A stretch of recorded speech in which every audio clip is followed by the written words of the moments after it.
I feel so blessed to have the things that I have from a mentality Yeah. standpoint, the lessons that I've learned and the things that I've been given in my life. I was given all those things. I was Hmm. taught all these things. So I can't keep them unless I share them. You become the master by teaching others what you have learned.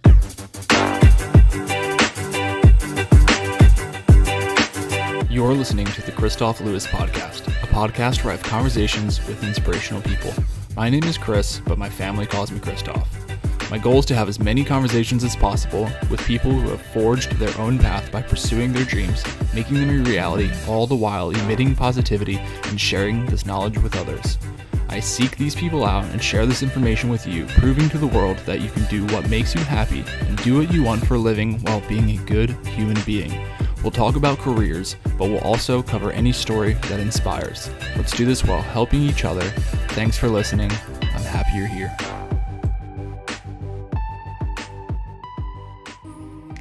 Hey friends, what's going on? Welcome to the Kristof Lewis Podcast. This is episode number 101. My guest today is the incredible and humble Mr. Chad Wright. Chad was a former Navy SEAL. He got out this year in 2019. Now he's an ultramarathon runner and he's doing incredible work. He's such, like I said, a humble guy, a very generous guy, full of positivity. Goes out of his way to surround himself with positivity, positive people, and impact the world. You guessed it, positively. He's doing great things, and it was a no-brainer to have him on this podcast episode. We talked about his career transition into the Navy and out of the Navy, both pretty wild. And thank you so much for listening. I appreciate the support. Remember, you can find all these episodes, the conversations, and the contemplations on kristoflewis.com/podcast, and you can find me on Instagram at Kristof Lewis. Without further ado, welcome to the Kristof Lewis Podcast. Let's create another career. Kristof, I'm fired up to be here, brother. Thank you for having me. Yeah, my friend, I am equally as excited. I say it every single episode. I'm always so excited and full of gratitude to have guests actually want to come on here and share their life and their stories and speak with me for a part of their day. So it's really appreciative. And I speak about career transitions a lot. And like I said, I kind of looked into more of your story and heard some of the podcasts that you've been on already. And I was like, I don't really think all the things that I want to talk about can fit into 30 minutes. So we're going to keep it to 30 minutes. If we go over a little bit, so be it.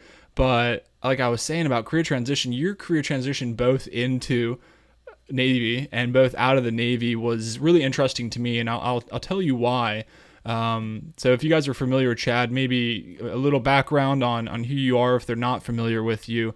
And then I'll go into kind of later in the podcast episode maybe about why I think it's interesting that how you got out and the mindset behind that as well. Yeah, for sure, brother. Yeah, so again, thank you for the introduction, brother. My name's Chad Wright. I spent 12 years as an active duty Navy SEAL, and I was just recently medically retired in January of this year, 2019. So that's kind of a little bit about my background, what I'm doing now. I'm an avid ultra runner, so I just ran a 100-mile race this past weekend, finished up at about 3 a.m. Sunday morning. My man. so yeah, man, I love my running. I really love the perspective that it brings and the things that you can learn out there doing something like a 100-mile trail race. It's just it's a really difficult task. And I'm married. I have an awesome wife. I'm a dog lover. I love to read. A lover of positivity. That's probably one of my main messages here lately. And it's been great, brother. I love everything about that. We got a golden retriever. I got a beautiful wife and daughter, and I love to read. I'm doing this crazy book reading challenge. I'm reading a book a week for a year now. So I love that. I follow you, man. I know all about you. Oh, my man, then that's super humbling. Like the great Chad Wright telling me. I appreciate it. Yeah, man. So I'm having a really good time, and I think what's so cool about that, real quick, is like, people are just like suggesting me book after book after book. And I'm just like, these are so good. And I never knew they existed. And it's so cool to be able to connect with people that just like share those passions and everything. But for people that don't know, again, like, yeah, you are an insane runner. I think that's incredible. I actually just started being able to run again after like a 6-month injury. And I'm just one of those people that love it too, man. I'm only running about a mile or two. And I'm loving getting back into it right now. And the reason I brought it up kind of in the beginning, why I thought your career transition out was interesting to me, not because I want to see somebody get medically retired by any means, because typically that's not what people want to do. But one of the things I wrote down here is this is why, because of your transparency in one of the podcasts I listened to, and you said it was a tough transition. You said, the brotherhood goes away. It's, that's not a part of your life anymore. And you got in a rut. And then you're asking yourself the questions like, how do I get back in it? And when I listened to that, that hit me really hard, because that is maybe the number one reason that I created this podcast and I focus on, create your career, is because I saw it within myself and the other people, the sailors that were in my department that were having trouble transitioning out. So I wanted to go and talk to people. So when I heard you say that, I was like, man, this dude is real.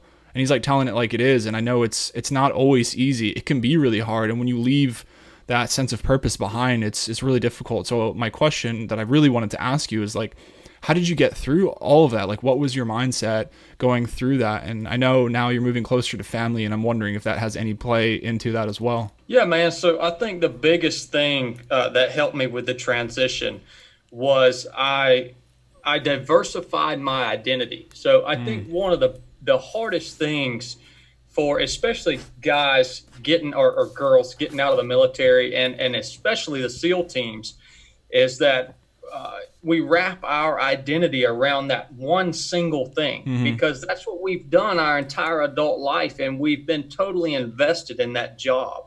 If you can diversify your identity, and what I mean by that is find a place in for yourself in other things. Like for me, it was ultra running. I found a new mission in ultra running. I found a new group of people that I loved and something that I really like to do that challenged me. Yeah. And so that really helped me getting out. And I think that has helped me really propel myself forward now, because I'm not back, holding on to that Navy SEAL title that I was so used to having. And then again, I think we just moved, so from Suffolk, Virginia, back down to Georgia. And that for me was like the final step, like Sure. of really, really separating my identity from the SEAL teams now, into what I'm doing from this point forward. And don't take it the wrong way, Kristof. I am so appreciative of the time I spent in the SEAL teams. I got to go to work with heroes for 12 years, brother. And I wouldn't change a thing. And it was so special. And it's why I am who I am today. So I don't want you to take it in from a wrong perspective. But when that thing goes away, you've got to have something else in place. Yeah, no, you're absolutely right. I love everything about that. It's really difficult, really, really difficult. And I say the same thing. And, I even wrote it. You mentioned you're seeing some of the things I did on Instagram with the book challenge. And I wrote in there because it means so much to me, like walk next to giants. And you guys that listen to me more than one episode know that I was combat support. So I was there. I was very fortunate enough to work next to a lot of the guys. And to me, like just how you said that was so defining of like who you are as a man and your character and just as a human being. I was forced to grow up really quick when I hit that. I was fortunate enough to be able to serve at or within NSW at my first command. And so I was a 22-year-old kid, a selfish kid coming out of his party days, not knowing anything from anything else. And it really helped me grow up really quick. So that 100% resonates with me. And I totally understand that. And I was telling you, I just quit a good job. Like a year ago, me would be like, you are crazy, man. What are you smoking? But we're going back to family too. And I just, I had a feeling that kind of had something to do with it when you told me that. So I'm glad to hear that you did that. And like I said, I just want you go ahead, please. And I think that's another thing, Kristof, that's really helped me with the transition is the people that I've surrounded myself with. So aside from diversifying my identity, it's surrounding myself with people that are positive, that are on board with my mission, or maybe their mission aligns with my mission. And, that can be family. So moving back closer to family, if you want to align yourself with you want to be around people that love you and care for you and are going to support your next mission. That's also really important. We just had a meeting today with a guy named Jesse Itzler. Yeah, You know, man. we went over and hung out with him for an hour and just chatted with him, man, about business and life. And the guy is so awesome, and the energy that resonates from him is so contagious. So put yourself around people like that, and it's going to help you in every aspect of life, but especially during transition. Find those people that are going to support your missions and really speak that life and that energy into you. That's so important. No, you're absolutely right about surrounding yourself with people. And I've gone through like a lot of transitions with the people that I talk to more often, and it's in no way, shape, or form a disrespect to anybody else. It's just like I have to focus so much of my brain power on like what I want to do right now in my life with a newborn and moving and quitting jobs and things. Like I found that surrounding myself with those similar people, and especially like people that are so infectious, like positively infectious. You said it earlier, like I love being positive. I love positivity in my life, and I'm the same way too. And that's another one of the many reasons I started the podcast is I wanted to purposely interject those people into my life. So how do I do that? Yes. You know, and now I can do it all over the country, all over the world, and I'm meeting people like yourself, and I'm so thankful for that.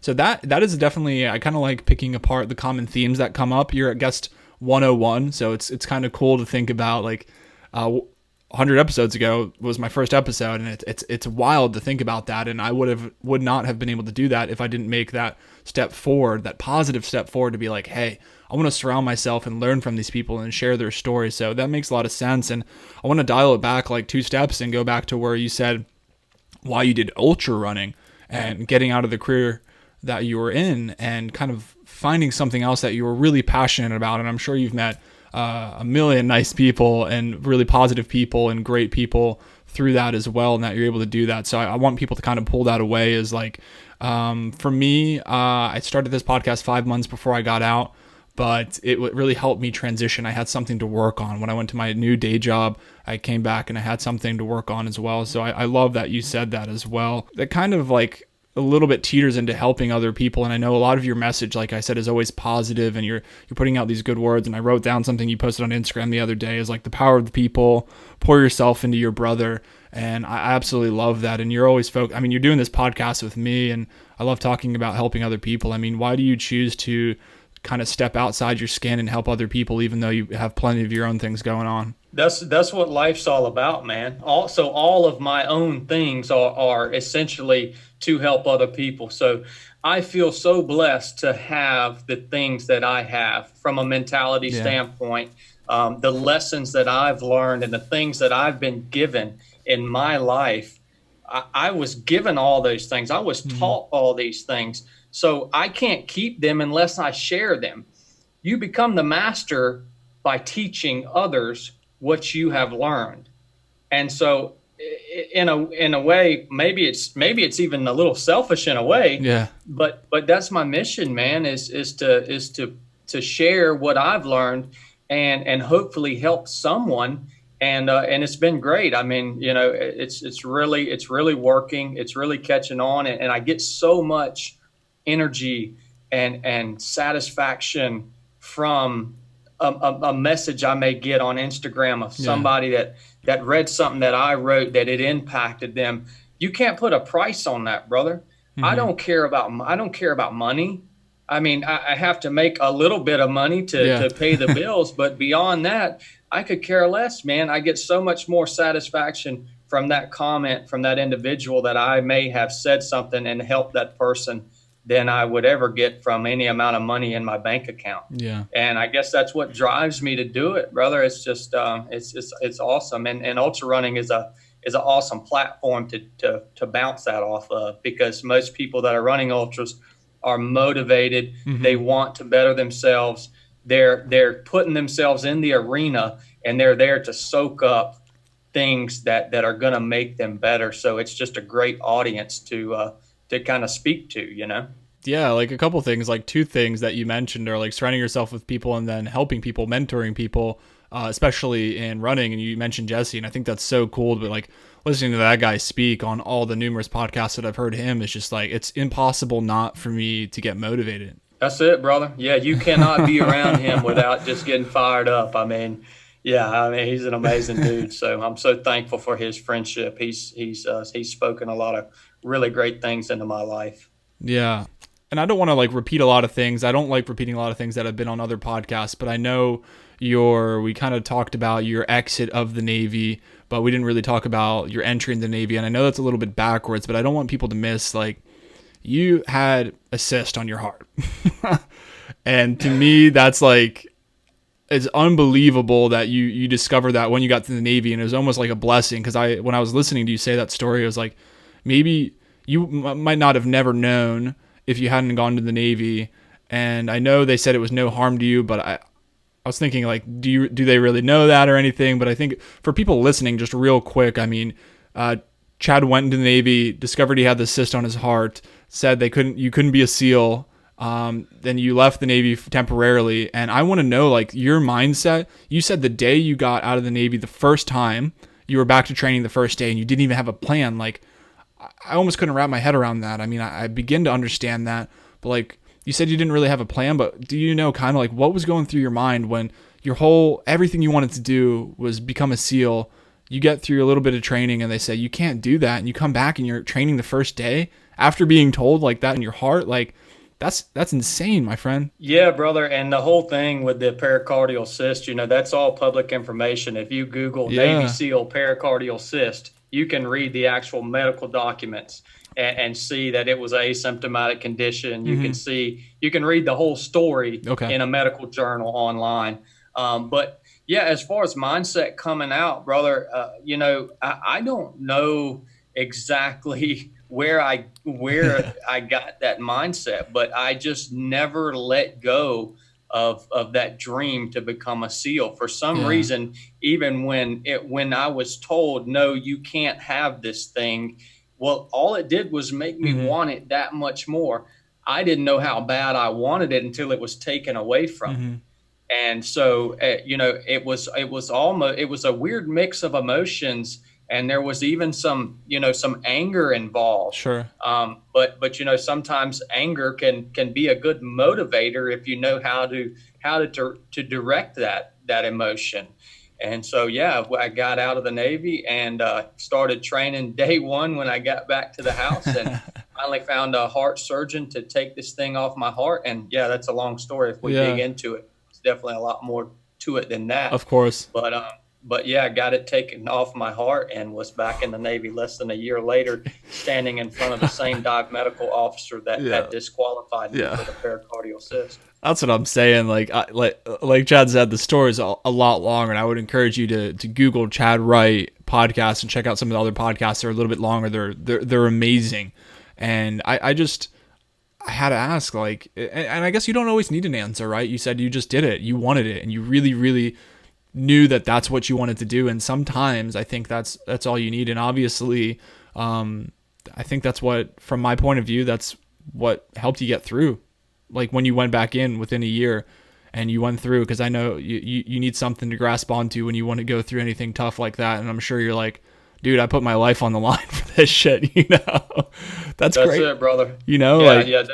That furnace of adversity, man, that's where you grow. And that, that's another reason why I run ultras. It's not, I'm not chasing the high. I'm not chasing a finish line or any sort of record. I'm chasing the perspective that you get when you go through a really adverse situation. When you go through a ton of adversity, it brings you perspective that you can't get anywhere else.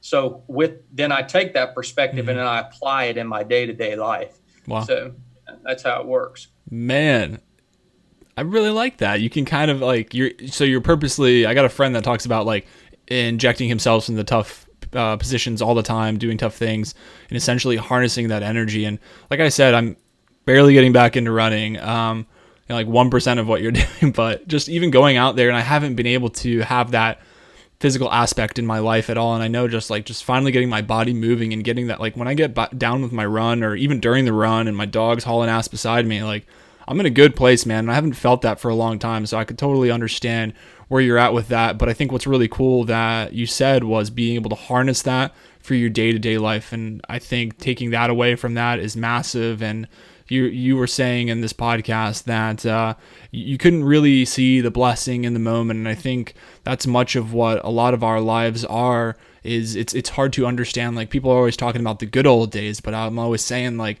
these are the good old days. Like, you just got back with your family, like, that's the good old days. You're running, you're meeting people, or being able to connect in such a fashion. So, and enjoy the moment and try to understand, like, the present a little bit more like that. And I absolutely love that. I don't want to, I always like asking people, like, what your biggest obstacle is. I feel like you have so many, and I don't know if it's what we just kind of talked about, but is that maybe, if I had to ask, like, what your biggest obstacle that you've endured is, would that be it? Or is it something else maybe that people aren't really aware of that you had to endure through? Well, yeah, I would say the biggest obstacle career wise was definitely the pericardial cyst. Yeah. And just moving forward now, I don't really look at things as obstacles anymore, brother. I Interesting. mean, Okay. it's just a whole nother. I just have a whole nother mindset. It's like Huh. there are no bad days, man. Yeah. Everything is just a test. Everything that happens in my life is literally by design. Okay. And so there are no bad days. And if I'm dealing with something, it's not an obstacle. It's a test that's going to bring me to the place that I need to be. So I don't even really use the word anymore. But back in the day, before I really had developed that type of perspective, I would have called that pericardial cyst an obstacle. Sure. But if you look back on it now, you can see what I'm saying. All that cyst was a test that brought me to the place that I needed to be. And that's exactly what it did. 100%. I love that. And that's why I love asking these questions, because it shifts my perspective too, right? Because like you said earlier, you said something like it's a little selfish in a way, because I want to help people, and it helps you become a master. And then, so by me recording these and me asking these questions, like, yeah, I want other people to learn, but I'm so hungry for these answers as well. So if I beg the question, what's your biggest obstacle? And then you spit back like, hey, I don't actually see it as an obstacle anymore. I used to. And I just, it hits so hard with me. Like, that's so emotional, because, like, it's crazy to think, like, you had such at the time, a devastating blow dealt to you. And some people would think, like, the world's over. And I'm sure you had your own thoughts, negative thoughts at the time, but it comes back around and you're able to harness that power, talking about harnessing power, and you're able to utilize that and get you through everything that you've got to get through, like BUDS, SQT, obviously all that stuff we're all familiar with, that you need something to latch onto. And it's insane how you can harness that. And I can see that's like a common theme in your life, and not necessarily looking at it as an obstacle. And I'm going to think about that long and hard tonight. I love thinking about these conversations post-recording, and I think I might shift up some of the things I talk about because of that. And I think that's really important to look at it that way, because I think obstacles may or may not be able to, you may not be able to get over it, or, thinking of the physical aspect of it. So at this point, it's a challenge, and it's trying to get you to where you want to go. I think that's how you kind of described it. Like, it's by design, it's already been created. Now you just have to fulfill it and embrace it, That's it, brother. I love That's that. it, yeah. So the word obstacle in and of itself has a negative connotation, and Sure. that's why I choose not to use those words on Okay. purpose, because they don't speak any life into my existence. And it's the same with all different curse words. I don't curse. Yeah. That's not really a Christian thing. It's because none of those words have a positive meaning in and of themselves. So why am I going to use them as part of my vocabulary? Because the spoken word, the things that come out of your mouth, have the biggest effect on the outcome of your situation. Okay. There's so much power in what comes out of your mouth. And if you can grasp that, you're going to really be able to advance further and faster than you ever could, still using that negative speech. And so maybe that's another reason why I don't say the word or use the word obstacle, Maybe. No, I love that. And oh my gosh, I've dialed back the cussing. Obviously, it still comes out. But I did realize that as well, because the question I always ask myself when I was like, I want to have a better podcast. How do I have a better podcast? Get a better podcast host. How do I become a better podcast host? you got to be able to articulate yourself better. You got to be able to like have your thought processes better. You got to be able to be or have more empathy. You have to have all these things, and then yeah, if you say things like that, so words essentially what I'm saying are powerful, right? Knowledge is power, all of that, and I couldn't agree more. So that is more like you're definitely I'm all ears, and I'm learning, and I absolutely love this, and I hope that you guys are listening to this as well. And it's, you know, all unique to the individual, right? Like, so maybe this works for Chad really well, and then find your like some of the things that like I'm probably gonna steal the obstacle thing, you know, like, or lack thereof, and I'm gonna use that for myself, and then work on the other things that we've talked about, because I do agree that it doesn't really always sound great, and it does have that negative connotation to it. So I would just encourage people to work on it, you know. Yep, and just like what you said, man, everything that we say here today isn't for every single person. Yes. You know, Yeah. There's certain people that are going to hear this, and it's going to resonate with them, and that's the reason we're recording right now, is for those people. Yeah. It's by design, man. Yeah, no, I love that. And I'm glad you said that. I bring it up a lot, and it kind of got sparked by, obviously, you put yourself out on social media. There's going to be people coming out of the nooks and crannies like, I don't like that, or that sounds stupid, or whatever. And you're like, oh, so I always like, it kind of sparked my curiosity. I was like, oh, you don't have to like that. You know, you don't have to like what I'm saying. You don't have to like what Chad's saying. But for those people that do like that, and like that obstacle thing is resonating quite hard with me right now, and I'm gonna pull that away from this, like, you know. No, it's like cool. Like I said, this is 101, right? 101 guests, and not a single person has said that, man. You know what I'm saying? Like that's huge to me. So awesome. That means a lot to me that you would answer that question that way, and that's why I love, like, you ask good questions, you get good answers back. So one of the other things I wanted to talk about was I love talking about education. You mentioned you read a lot. Did you go to school at all? Did you go to college or anything? No, brother, I never went to college. I was a extremely below average student in high school. I don't have any further education after that. Really, brother, my education I get my education from being out in the field of life and competing, doing things that I want, pushing myself. That's where I get educated, man. And my education, I view my education as that perspective that I get from the things that I do, from being out and battling against these super hard challenges. Yeah. And then I get that perspective, and then that's what I can pass along. So, I got an education out on the trail when I ran 100 miles last weekend. Yeah, you did. That furthered my education. Yeah. So that's the way I view it. No, right now, I'm the same way. No, and it goes back to what we just said, right or wrong. Like, what works for you? Like, I went to college for 2 years for something that I have no interest in now, and I dropped out, and I went right into the Navy. Like, I couldn't stand it.